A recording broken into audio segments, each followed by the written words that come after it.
So we'll start today's session for the 30th of June and we'll start the session. For today and we have a surprise into the market that we have seen almost 200, 300 points of movement in gold right on Wednesday, and then on yesterday, that is the Thursday, we have seen a very strong fall into the prices.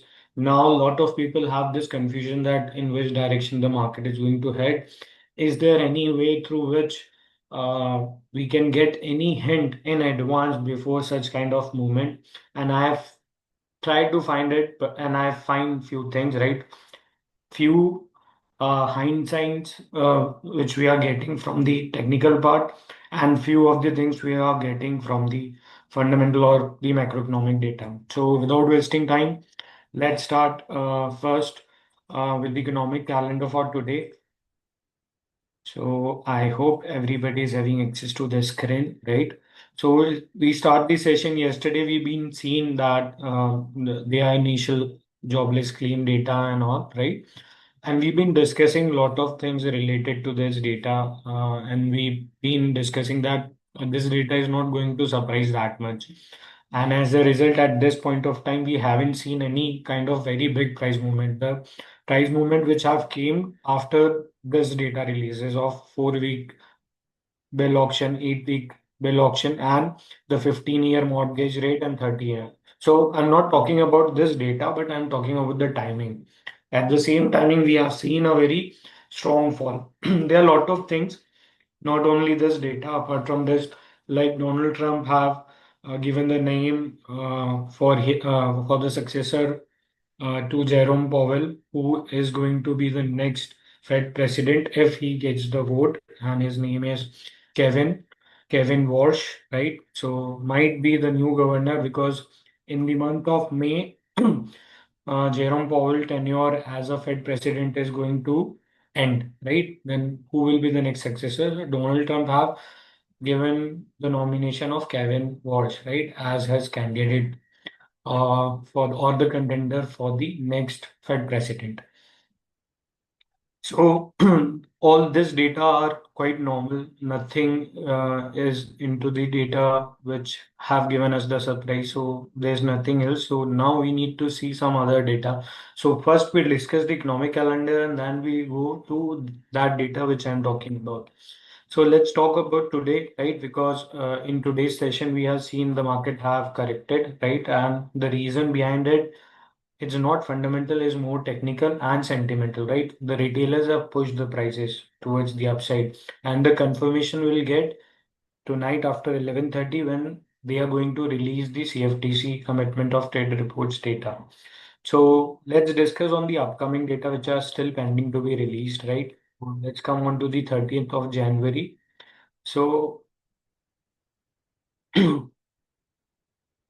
so these are the data which are still pending to be released, right? So we have the Fed balance sheet data. We have a lot of data from the Japan, which is not that good. Yes, there are some surprising figures like retail sales on month basis is going very down in -2%. Previously, it was in +%. It is an indication of a liquidity crunch, right? So there are four kind of modes into the market. One is risk on, risk off. Third one is the liquidity, right? And the fourth is geopolitical, right? So you need to adjust your trading style according to the current market sentiment, and these are the four sentiment of the market. Now moving ahead towards the, just let me refresh it. Just give me a minute. Yes. Okay, so this now comes to the data which are still pending to be released. So yes, for those who are the trader of euro, right, and they trade into the euro cluster. So ECB Mercado speech is there, so it is going to give direction or bring quite impulsive move into the euro pairs. Then we have the GDP growth rate and the inflation rate for the Spain, which is also part of Eurogroup. So this all this data is going to impact or bring new shape into the market sentiments. Moving ahead towards the next data. So for Germany, we have lots of data, right? Same kind of data which we have for the Spain, same for the Germany, but uh, and it is also the part of the European Union, and it is one of the biggest economy in Europe, so it will have an impact. So yes, we will find a lot of good opportunities if we are trading euro against another currency pairs and indices also, right? Then coming on to the London, so for the UK, we have the Bank of England Consumer Credit, right? So it'll give us that how is the credit flow into the UK economy, which is struggling right now. Then we have the M4 money supply, and for me, money supply data is very important, right? So we need to see this data also, right? If the supply is increasing, that will bring weakness into the GBP pair. So if you're trading and if you're finding trades, so we have euro, we have GBP. If euro is very fast, GBP is also going to follow the same direction, but on a very slower speed. So instead of taking your position into GBP, you should go into the euro pairs, right? And how to analyze that in which currency pair right now you need to trade. So you need to analyze the Euro GBP pair, which currency pair is getting stronger or weaker after the release of this data. Okay. Then for the European Union, again we have on aggregate level we have the GDP growth rate. So we need to have and focus on that. Now I'm discounting everything apart from this data, which is of foreign exchange reserve. We have seen a very tremendous spike into the foreign reserve of India. So any country's foreign reserve data is important. So we need to see whether the reserve is increasing or decreasing and in which specific, right? They need to maintain at least 40% into the metals. That is the goal, right? But right now, most of the central banks and especially the Indian bank are more keen and interested in accumulating silver right now. The Indian central banks are the biggest buyer of silver for the past 2, 3 years, right? Almost 6,000 tons of silver they have accumulated, right? These are not official figures, but yes, figures are very promising. And if we do research and do the maths, we'll get this kind of figure. Now, come on to the next part. So, yes, because South Africa is very important for gold, so we need to see the balance of trade data, right? Then at 5 p.m. for the Germany, we have the inflation rate data. This is very important data, right? And especially for DEX, that is the DE40, the indices. So we need to have in focus. Then at 5:30 p.m. for the Canada, we have the GDP, which is on month basis. So we need to see this, right? Previously, it was in negative. Now let's see, because a lot of news are coming that Trump is putting pressure on Canada, right? There might some tensions are going on between both the economies, right? Both the countries. So yes, this data is important. Then come to our last part, that is the US. So for the US, we have the producers price index. So we need to have and focus on this, right? Then we have the Chicago PMI, right? That is the purchase manager index. So we need to see this. Below 50 is bad, above 50 is high. 50 is the that benchmark, right? Above 50 means expansion, right? Below 50 means contraction, that the economy is not performing at an optimal level. So we need to see budget balance is also important. Then in the last, we have the ECB Bush speech. So we need to have in focus. And in the last, for the energy sector, we have the Baker Hughes oil rig count. So we need to see this data, right? And to see this data, you need to you go to trading economics, click on it, and you will see the previous count of the rigs, right? So if rig counts are increasing, that means production is going to increase, supply is going to increase. And if this is the case, crude oil prices are not going to go up, right? Because high supply, prices going to get reduced. So we need to see that. And surprisingly, although the timing is not confirmed, but yes, UK is going to release the nationwide housing prices, and housing sector is the most important sector in UK. So we need to see this, right? So on month basis, it is a negative, and on a yearly basis, it is at 0.6%, right? And forecast is for 1.5%. That is the thing which is surprising. So if this is the case, there will be a surprise, and we'll see very good movement into the prices. So that's all from my side. for the economic data. Now, the data which I'm talking about, let's come on to this data, right? So this is the last or the latest CFTC report. And what good thing I have identified over here is that focus on this gold, right? Over here, this area I'm talking, right? Just give me a minute. Okay, this area, right? This gold data. Now, focus over here. Here we have producers and merchants. Here we have swap dealers, managed money, right? Now, let's have a look at what exactly these guys are doing. So, see, they have 18,000 contract for the long side and 61,000 contract for the sell side. That means if I do the ratio, right? If I try to identify the ratio that in which direction they have designed the hedge. So 18 and 61, it's almost 1 is to 3 point something, right? So I can take approximate figure of 1 is to 4, right? And they have done this on January 20th, right? So if we have a focus on the CFTC data, we know that producers and merchants have increased or increased the size of sell leg. And yesterday when the gold prices have fallen, there is not a surprise that who is in profit right now. Then come the second part. Now let's have a look on the swap dealers, right? 30,000 approximately 30,000 contracts on the long side and 276,000 contracts on the sell side. So if I do the ratio calculations, it's almost 1 is to 9 or 1 is to 10, right? Towards the sell side, it's very high. Then for the managed money, they have on like 63,000 contracts towards the buy side. So they have just the opposite thing. They are still accumulating the contracts, but surprisingly, see how they are increasing the contracts. That means they are balancing their positions. They have increased 2,000 contracts towards the sell side and 4,800 contracts towards the buy side, right? Over here they have booked the profit right now in the today's data release, right? We'll have the report from 20th January till the next Tuesday. So we'll have an idea that who are in profit, right? If prices have fallen and if my thesis is correct, so we'll see lot of profit booking into the sell side positions for sure, right? So we need to have an idea. So this is the first hint which this data is telling us that yes, majority of the players of the market, they have hedged toward the sell side with very heavy lots, right? Normal hedge is 1 is to 2, 1 is to 3. That is normal hedge. But if I'm not taking more long positions, that means long buildup is not there, but short buildup is increasing continuously with number of contracts also increasing, right?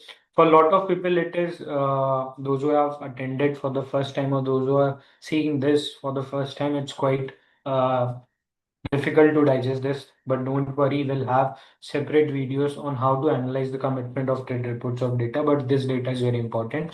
And today at 11:30, we'll get the access to the fresh data, right? So now let's move on to the technical part, right? So just bear with me. Let me share the chart.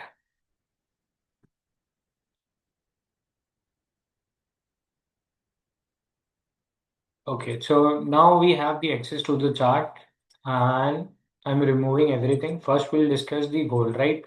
So this is on a H1 time frame. This is Thursday. We have seen a very strong spike at the end of the US session, right? And prices went up. Then we have a very big exhaustion in the candle. Then prices traded. Now the second confirmation, which have give us as a hint that gold prices might fall very aggressively, is that almost for 2 sessions, right? For 2 sessions, prices is been trading in a range of this 1 hour candle, right? And surprisingly, at the Asian session, prices tried to go above but have not taken the high of the previous day, right? Which is an indication. So, what I have learned new from this thing that if almost for a half day, if prices are not been, they are trading at a higher section, that higher quarter of the day. That means if I divide in 4 quarters the previous day, this is the high quarter, right? And in this high quarter, prices have been traded almost for 2 sessions, but they haven't taken the high.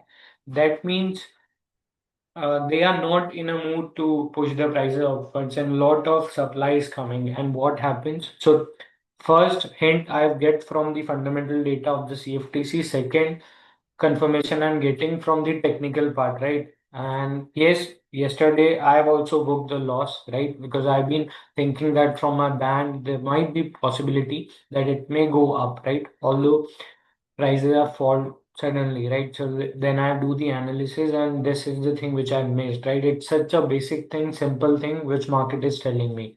Now let's come on today's part, right? So this is previous day high, this is previous day low, right?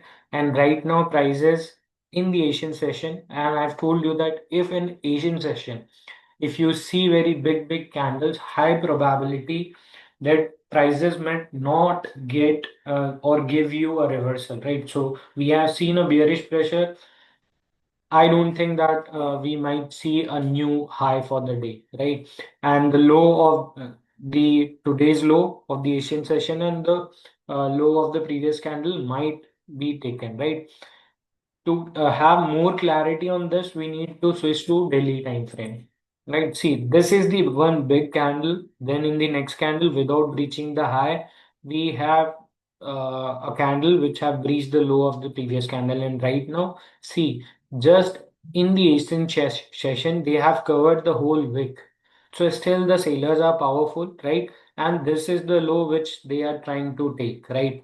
And if this happens, so whatever, if there is selling coming into the prices of gold on Monday, we'll see that, right? But for that to happen, we need today the breach of this low. If this low breaches happen, yes, you might see a short-term reversal towards the upside, but that will be a trap. So because we have two strong candle towards the sell side, and I won't suggest anybody to hold their buy positions for very long, right? If you find a short-term momentum for the upside, short rally for the upside, try to grab it, book the profit, get out of the market, right? Till the time the low is not taken, yes, but second scenario has happened that yes, we have big candle and today we see a reversal, but the probability is almost 0.009%, right? 99% probability that prices might take a correction toward the downside, right? See, from here, this is the last correction which we have seen, the major correction.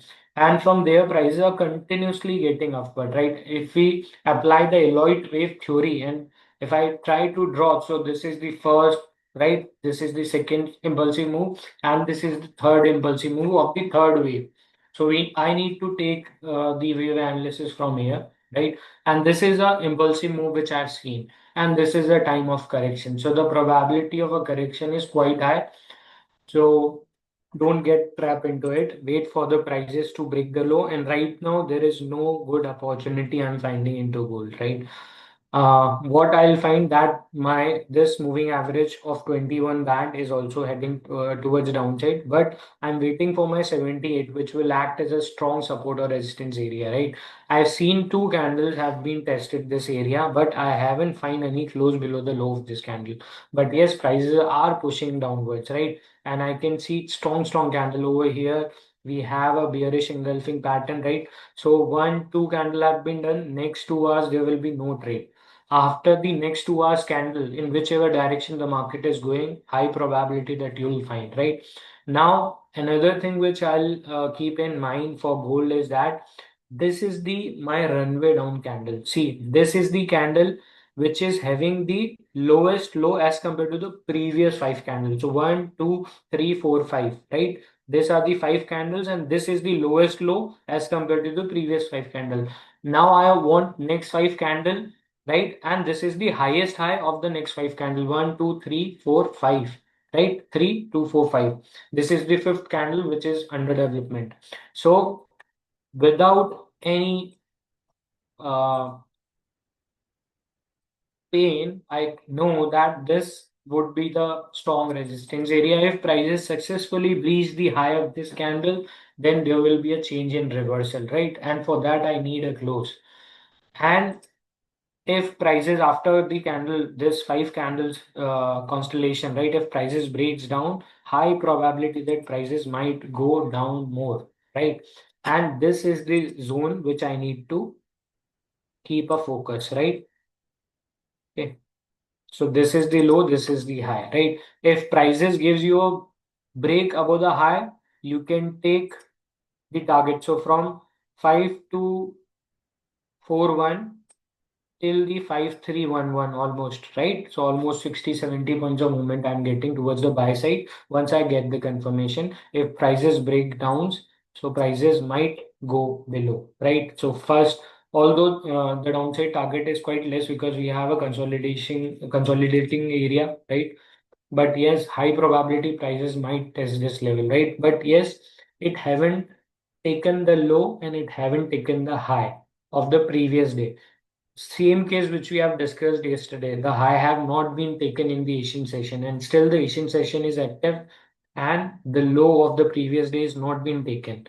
If this is the case, and just before the start of the US session and the end, that means after the lunchtime of the London session, if we see that prices haven't taken the low of previous day, then there is probability that we might see prices moving upwards and making a new higher low formations, high and higher high formation in that case. And this will be the area from where we can plan our entries, right? So those who are conservative, they can plan their entry once the breach of 5311 is done. Those who are aggressive, so today I'm going to take aggressive trades, although I don't recommend taking too much trades on Friday, but yes, this will be the area for me. That is the 5241, right? So I'll take this. This will be my first target. And after this also, if I see lot of strength still remaining into the prices, so I'll take more buy in gold, right? Now, let's draw trend lines also to have an idea that how much I can expect. So I have taken the two important swing points, right? So this is the probability that I might see the prices going upward till this level, right? But to reach this level, first resistance is at 5241, second is at 5311, and third one is near at 5375. So this is the thing. So this is for the gold. Now let's move on to the US oil. I'm not discussing silver because in silver also case is the same. And I have a timer. I need to complete the briefing session within 25 minutes. So without wasting time, let's discuss oil.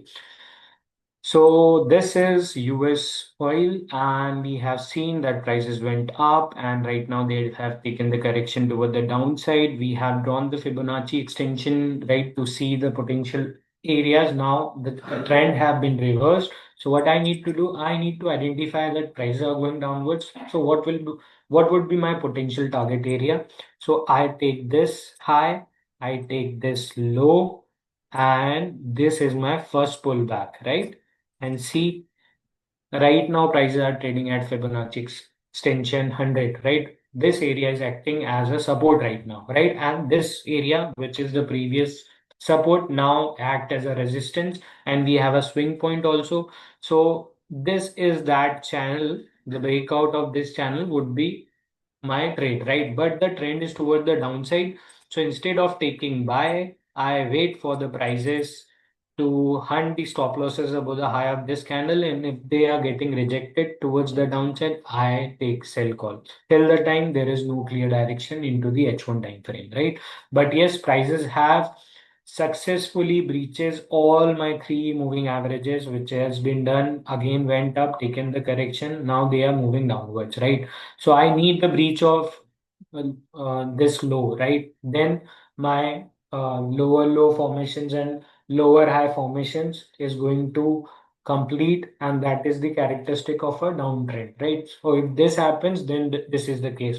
Second thing can happen that if in the current few hours, right, in the next few hours, if I see a prices going below the low of this candle, and over here you can see we have the low, we have the next low which is lower than this low, but in RSI I didn't find any kind of low formation. In that case, prices come down, then again take the correction till the level of this Fibonacci level or trend line, and then again trap the buyers, and then prices will fall. So that is the reason I'm waiting for the prices to complete it. Once I'll find rejection from this consolidation area where all my moving averages are also overlapping each other at Fibonacci 61.8 level, this would be the area from where I think of taking a sell call. Okay.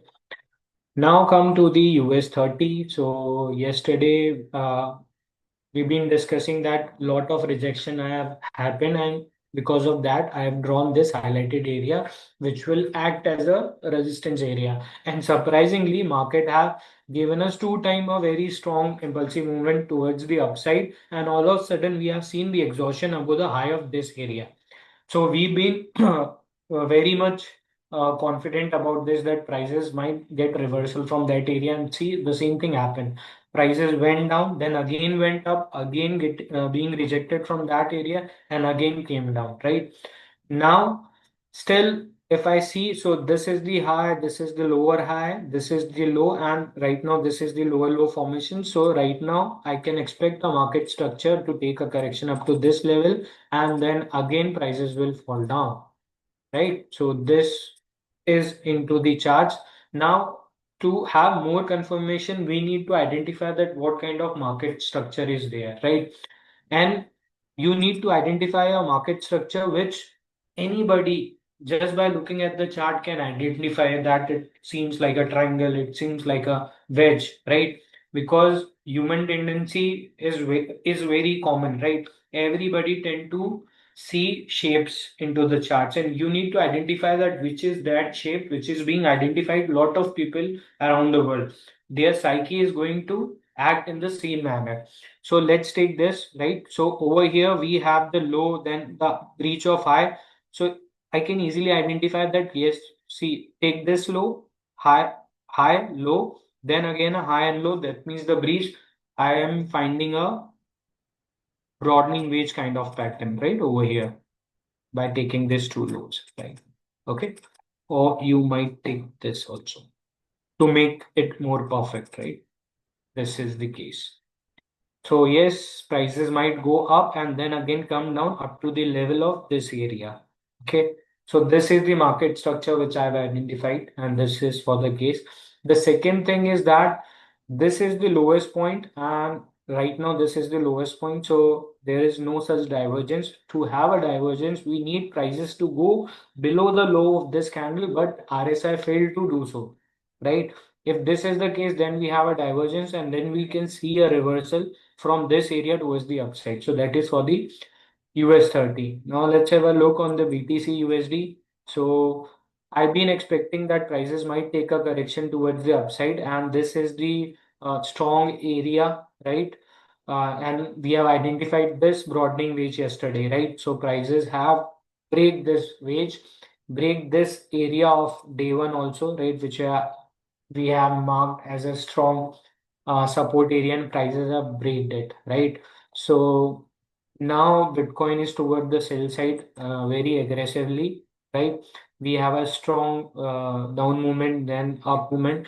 So to know that what would be my potential target area, so for that I need to use just give me a minute. I need to use my Fibonacci expansions again. I'll take this high, I'll take this low, and just mark it, right? And see, this is my first Fibonacci extension, which have acted as a strong resistance area, right?